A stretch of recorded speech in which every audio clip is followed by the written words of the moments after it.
Bienvenue mes signes d'air. Donc aujourd'hui on va parler aux balances, aux verseaux et aux gémeaux. Je sais que le mois d'août c'est pour dans quelques jours, qu'on n'y est pas encore et que le temps passe déjà assez vite. Mais malheureusement ces messages se sont faits pressants. Et je pense qu'au vu de ce que j'ai déjà commencé à canaliser et de ce que j'ai vu un petit peu avec les cartes à venir, parce qu'il n'y a pas que ces trois-là, il y a d'autres cartes qui sont sur le côté, je sens qu'il y a certaines personnes qui ont besoin d'entendre cette guidance avant le mois d'août, comme si ça allait leur redonner un peu le sourire, un peu du baume au cœur, de l'espoir. Et donc voilà, j'ai choisi de les publier un peu en avance, mais n'oublions pas, au vu des cartes ici, tu vois bien la synchronicité au niveau des couleurs, elle est assez interpellante. On a le petit scarabée qui parle de renaissance lente, patiente, et puis on parle d'effondrement, d'intégration, les couleurs noires, grises. Forcément, c'est pas très enjoué comme coloris. On a plutôt tendance à associer le noir et le gris à la tristesse, le deuil, la rupture, la densité.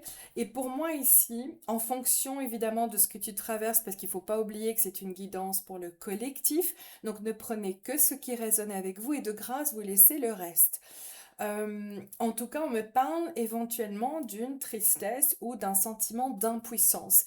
Il se peut qu'il y ait eu une rupture, un divorce, la fin d'une amitié, la fin d'un contrat professionnel, peut-être une perte aussi au niveau financier, quelque chose qui s'est complètement effondré. Dans le tarot, généralement, cette carte ici, l'effondrement, est associée à la tour.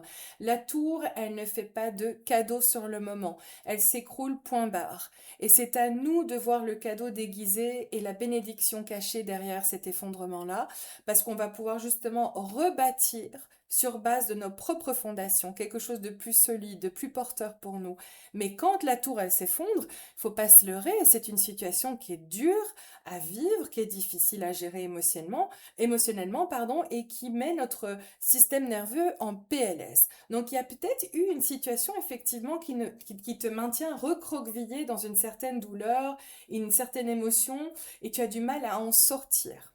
Ici, on te parle d'intégration. Pour moi, l'intégration, quand j'ai canalisé d'ailleurs tes énergies, on m'a montré un grand arbre, un peu comme un baobab ou un immense chêne, un saule pleureur, vraiment des arbres majestueux. Enfin, tous les arbres sont majestueux, mais vraiment des arbres avec beaucoup d'énergie, un tronc assez large, et on m'a dit il est temps maintenant pour les signes d'eau d'ancrer qui y sont. On parle d'enracinement sacré. Il est temps maintenant de plonger dans qui tu es, véritablement avec l'effondrement, mais de faire plonger tes racines de ta propre personne dans la terre. Et de ne plus, comme le roseau, de ne plus te laisser happer par quoi que ce soit au niveau de ta réalité externe, de rester maître ou maîtresse de ton énergie, de ton point central, de rester euh, oui, droite ou droit, comme un arbre, comme un roseau, voilà.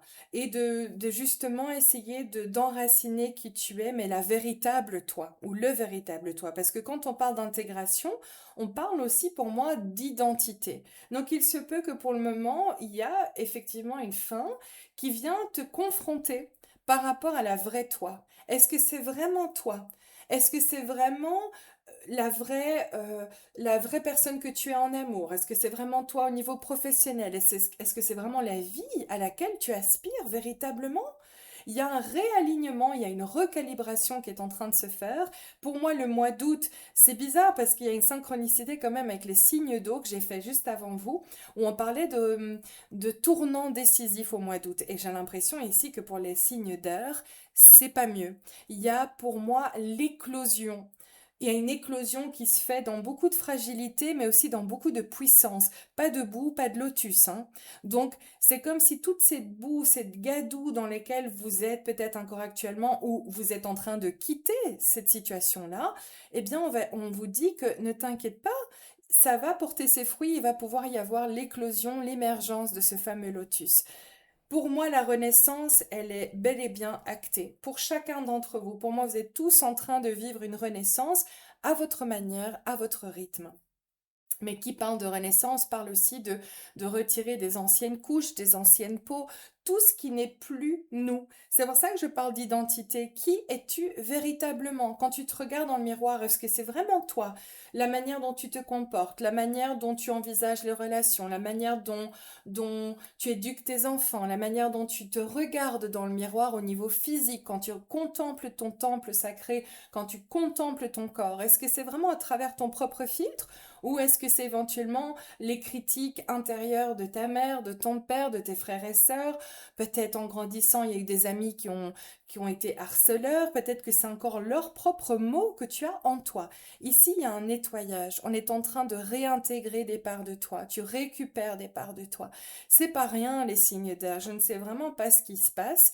J'espère de tout cœur, en tout cas, que vous êtes entourés et que vous avez suffisamment d'aide à votre portée pour vous sentir bien et à l'aise à l'idée de demander de l'aide, demander pour un câlin, demander aussi que quelqu'un vous écoute parce que je sens que ça va au-delà d'un câlin. On a besoin de se sentir entendu et vu tel que l'on est parce qu'il y a peut-être une certaine sensibilité qui est à fleur de peau en ce moment, suite à cet effondrement ou suite à une prise de conscience, un déclic, quelque chose. En tout cas, quand on avance dans les messages, on est déjà à 6 minutes. Oh, je suis désolée, j'ai fait très long pour la première partie. Mais bon, je pense que c'était nécessaire. On retrouve le noir avec l'araignée, qui parle de créativité, qui parle de tissage. C'est la tisseuse. L'araignée, elle est associée aux profondeurs de l'âme. Elle est associée à tout ce qui est mystérieux. C'est le féminin divin, le féminin sacré, c'est la grande prêtresse. Que tu sois homme ou femme, peu importe, c'est cette part de toi qui est vivant en toi. On te parle de co-créer avec l'univers, de créer ta vie comme bon te semble, de puiser dans ta créativité qui est le chakra sacré. Donc, il y a un retour à la sacralisation de qui tu es. Tu t'es désacralisé pendant longtemps. Tu t'es pas vu tel que tu es. Il y a peut-être un manque de confiance en toi qui te bloque. Et là, on te dit à partir du mois d'août, en plus avec le portail du 8, donc le 8 août, qui parle d'abondance, mais qui parle aussi d'ouvrir tous les robinets par rapport à la vie à laquelle on aspire, la vie que l'on souhaite vivre, où on se dit, mais merde, j'ai droit à la crème de la crème. Ça suffit de me contenter du peu, des miettes, je veux viser plus haut. Eh bien, ça tombe bien parce que pour moi, ils sont vraiment en train de travailler autour de toi et sur toi, que ce soit tes guides, tes anges, ton équipe angélique, peut-être des ancêtres aussi. Et ils te demandent de croire plus en toi. C'est vraiment la clé. Croire en toi par rapport à tes projets, ta créativité, tout ce que tu as à offrir au monde.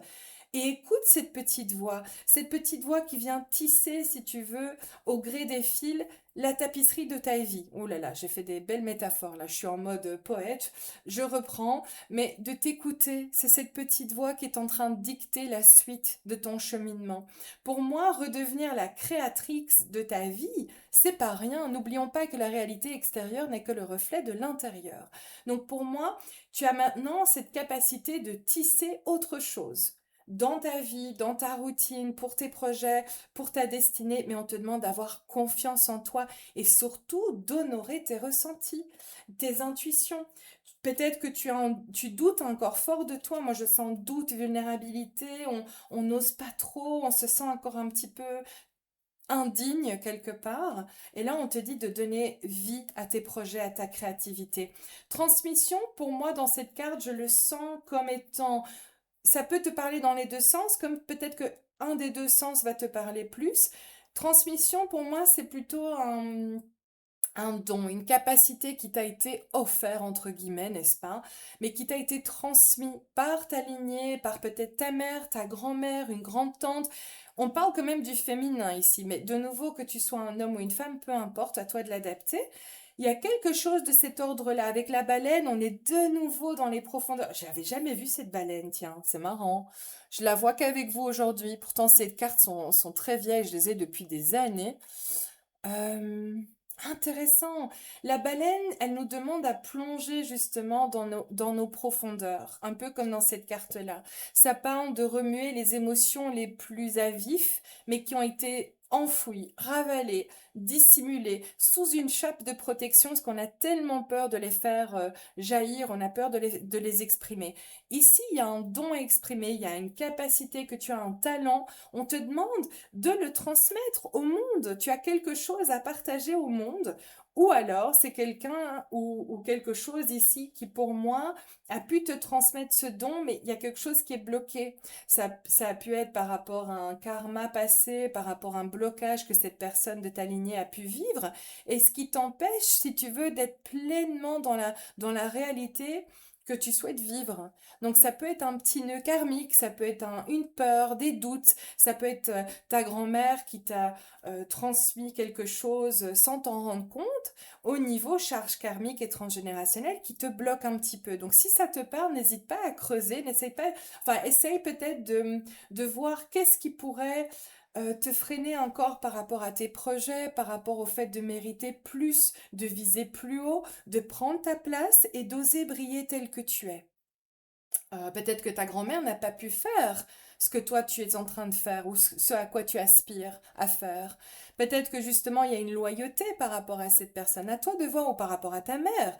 Il y a eu ça avec une cliente l'autre jour. Elle s'empêchait, donc on parle toujours d'auto-sabotage. Pour moi, l'auto-sabotage n'existe pas. L'auto-sabotage, c'est simplement, c'est pas toujours nous vis-à-vis de nous-mêmes. L'auto-sabotage vient généralement d'autres personnes. Donc ça a pu être une éducation, des croyances, des limitations sociétales, la religion qui nous a été inculquée, ou alors ça peut être par rapport à quelqu'un, notre maman, dans ce cas-ci pour ma cliente, elle avait du mal à s'épanouir dans sa vie et à viser plus haut alors qu'elle savait qu'elle était faite pour bien plus.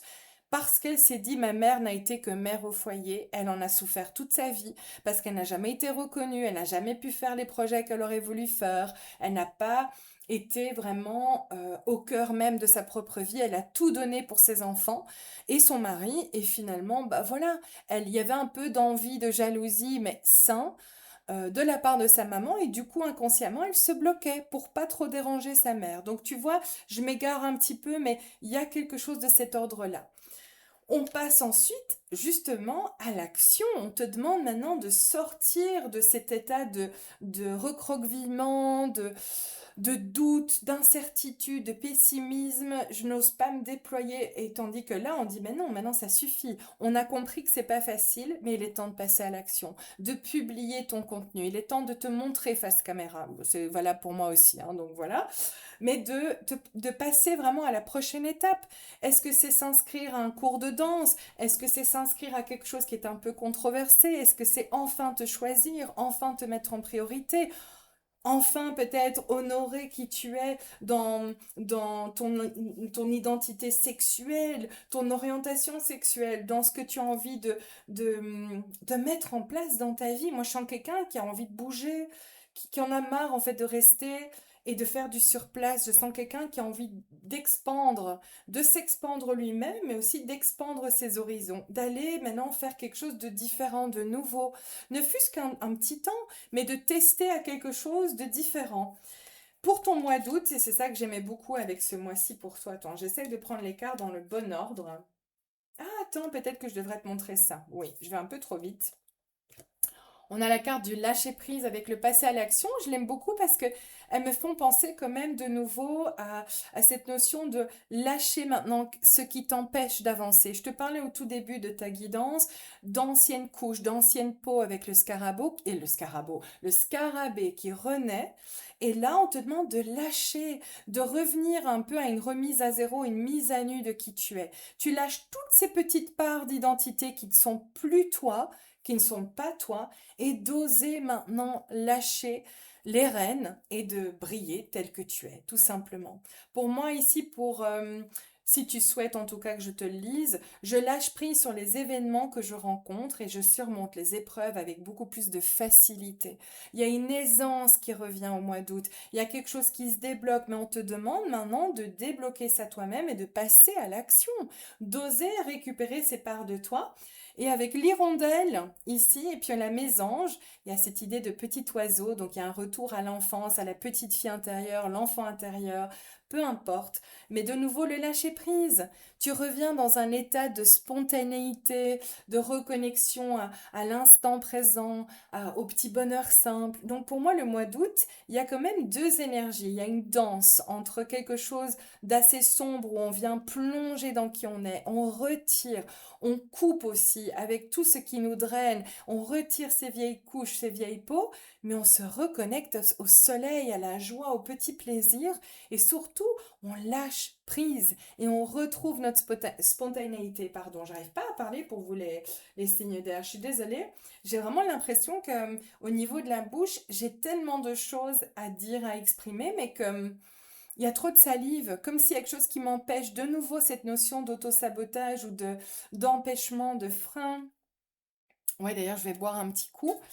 Euh, il y a quelque chose et je sens de nouveau une vague de tristesse et tu as le droit de déposer tes ressentis. S'il y a quelque chose que tu as vécu par le passé qui garde encore une certaine trace émotionnelle et traumatique en toi, tu as le droit de lâcher ça. Tu as le droit de l'exprimer.